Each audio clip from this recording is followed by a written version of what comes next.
Bonjour et bienvenue sur la chaîne Feel the Game pour une nouvelle vidéo consacrée à Horror Arkham, le jeu de cartes évolutif. J'ai le plaisir de vous retrouver pour un nouveau numéro consacré aux cartes investigateurs que vous avez dans les boîtes. Cette fois-ci, c'est Carcosa qui passe au gris et je vais vous présenter, comme précédemment, les 5 classes, une carte par classe avec et sans XP, donc une dizaine de cartes pour vous donner mon avis sur quelle est pour moi la meilleure carte de la boîte selon les classes.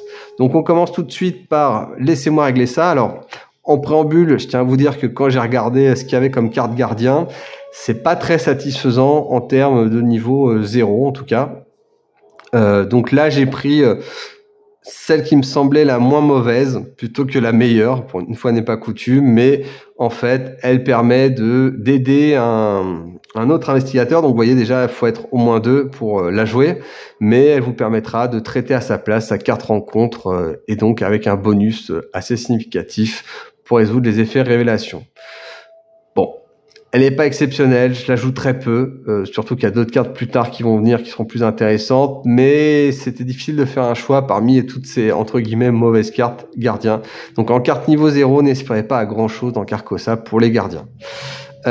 Ensuite, en termes de carte à XP, une carte déjà un peu trop chère pour ce qu'elle vaut, 6 XP, mais qui me semblait là encore un peu la moins mauvaise, avec des cartes tactiques et ravitaillement, donc notamment il y a plan qui peut être intéressant. L'avantage c'est que cette carte là est permanente, l'avantage c'est qu'elle va vous permettre de booster chacun de vos départs avec plus de ressources et éventuellement quelques cartes tactiques. Alors je vais pas forcément revenir sur les cartes tactiques, mais il y en a assez peu en début de jeu, vous en aurez un petit peu plus à la suite, mais voilà, une fois que vous avez une collection un petit peu étoffée, vous pouvez considérer ça. Elle vous permettra notamment d'avoir un bon paquet de ressources si vous avez prévu de faire votre scénario comme ça.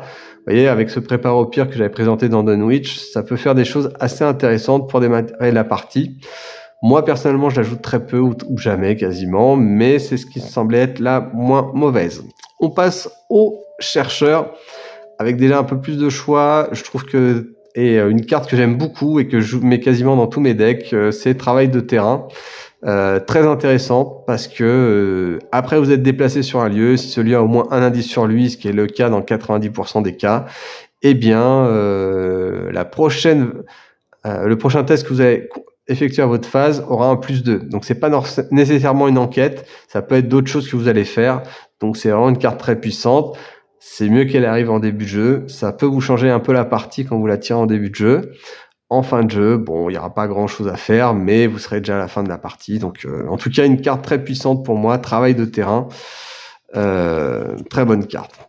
Là, ensuite, sur les cartes à XP chercheurs, j'étais un peu moins emballé. Je vous ai sorti Vision ésotérique, que je joue parfois, effectivement. Mais je pense qu'en chercheur, il n'y a pas forcément d'excellentes cartes, vu la collection que j'ai. Mais je peux vous proposer celle-là, qui a l'avantage d'être dans une classe arcane.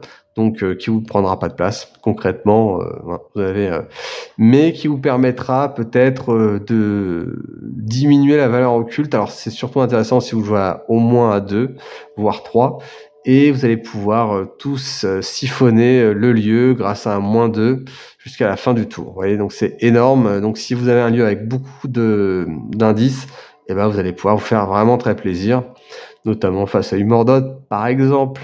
En sachant que c'est une carte soutien, donc vous la posez, vous la préparez, puis après vous vous faites plaisir pour enquêter. On passe ensuite au mystique, et là il y avait déjà beaucoup plus de choix. Une carte que j'aime beaucoup, et pareil je la mets dans toutes mes... au moins sur... quand je débute un mystique, c'est Libérer l'âme. Alors elle est très basique comme carte. Elle vous donne une réduction de 3 ressources quand vous lancez un sort ou un rituel, donc...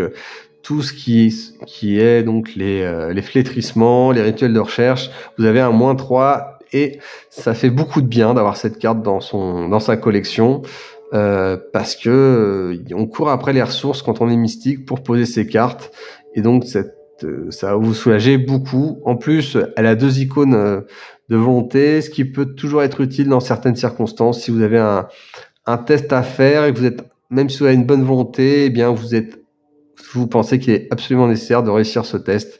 Donc, très bonne carte, Libérer l'âme. Enfin, une carte pour moi que j'aime beaucoup, même si elle n'est pas tellement jouée, j'ai l'impression, peut-être parce qu'il y a d'autres cartes qui sont arrivées après. C'est une arme pour le mystique. Alors, si vous avez 2 de combat, ça va pas faire grand-chose, donc ça va vous consommer une main, mais les mains au début, vous en avez assez. Il y a beaucoup de disponibilité, voilà. Donc c'est quoi son avantage? Elle vous donne plus de pour utiliser un sort, donc que ça soit flétrissement ou rituel de recherche. Vous voyez, donc un plus 2. Ça peut être assez intéressant face à des gros monstres. Ça vous coûte pas plus que ça. Bon, ça vous force à incliner. Enfin, et ça je trouve ça intéressant, souvent les mystiques, ils ont quand même un petit problème, c'est que dès qu'ils rencontrent un rat, ils savent pas trop quoi faire, à part l'éviter, donc c'est un peu pas terrible. Bah, là, vous avez un atamé, donc vous avez un plus 2 en force. Donc plutôt que de mettre un couteau dans votre deck pour assurer le minimum, bah là vous avez une carte qui fait 2 choses à la fois. Et si vous rencontrez un rat, bah même si vous n'avez que 2 en force, là vous passez à 4. Et là il y a quand même pas mal de chances que vous arriviez à tuer le rat. Maintenant attention, vous pouvez vous en servir qu'une fois, que ce soit pour le plus 2 sur un sort ou le plus 2 en combat. Mais ça peut vous dépanner une fois que vous l'avez posé, vous vous sentez un petit peu mieux. Voilà pour la carte AXP.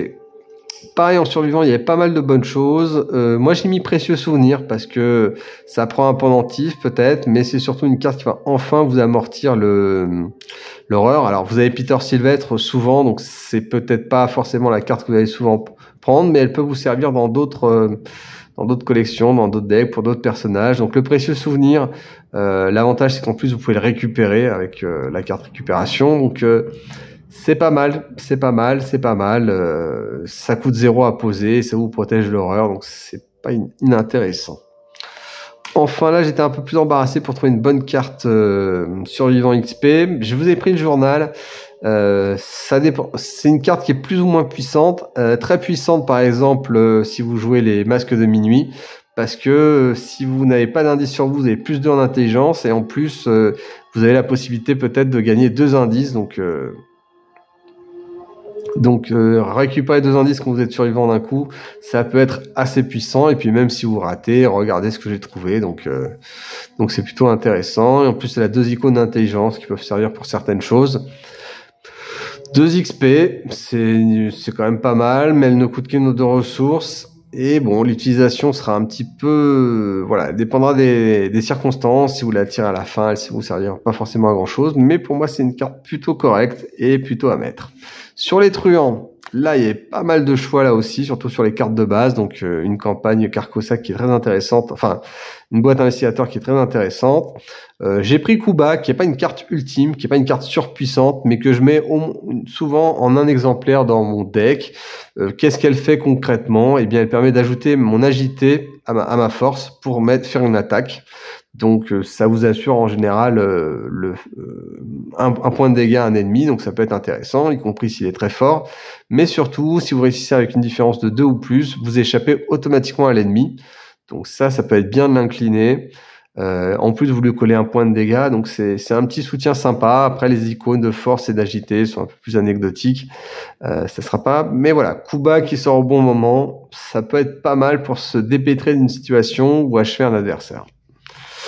Enfin, dans les cartes à XP, j'ai mis Vol à la tire finalement. J'ai un peu hésité. Il y avait d'autres cartes sympas. Évidemment, c'est une carte qui est en fait assez puissante, je trouve, si vous la tirez en début de jeu, avec avec certains investigateurs qui esquivent beaucoup, vous allez pouvoir rapidement la rentabiliser. Déjà, elle est rapide, donc elle coûte pas d'action. Et ensuite, à chaque fois que vous échappez à un ennemi, piochez une carte ou gagnez une ressource. Et en cas de réussite avec une différence de 2, vous voyez, ça peut faire synergie avec Kuba. Vous gagnez une ressource et piochez une carte. Donc ça vous fait quasiment amortir la carte dès que vous arrivez à faire une réussite. Donc si vous comptez échapper plusieurs fois dans le scénario, eh bien vous allez vite rentabiliser cette carte qui en plus, je vous dis, elle est rapide, donc facile à sortir au moment opportun. Voilà pour la revue que je pouvais vous proposer sur la route de Carcosa. Si ce concept vous plaît toujours autant, n'hésitez pas à laisser un commentaire, partager la vidéo avec vos amis, liker si ce n'est pas déjà fait, vous abonner si ce n'est pas déjà fait. Et je vous dis à très bientôt pour la civilisation oubliée prochainement. Et je vous dis à bientôt. Au revoir.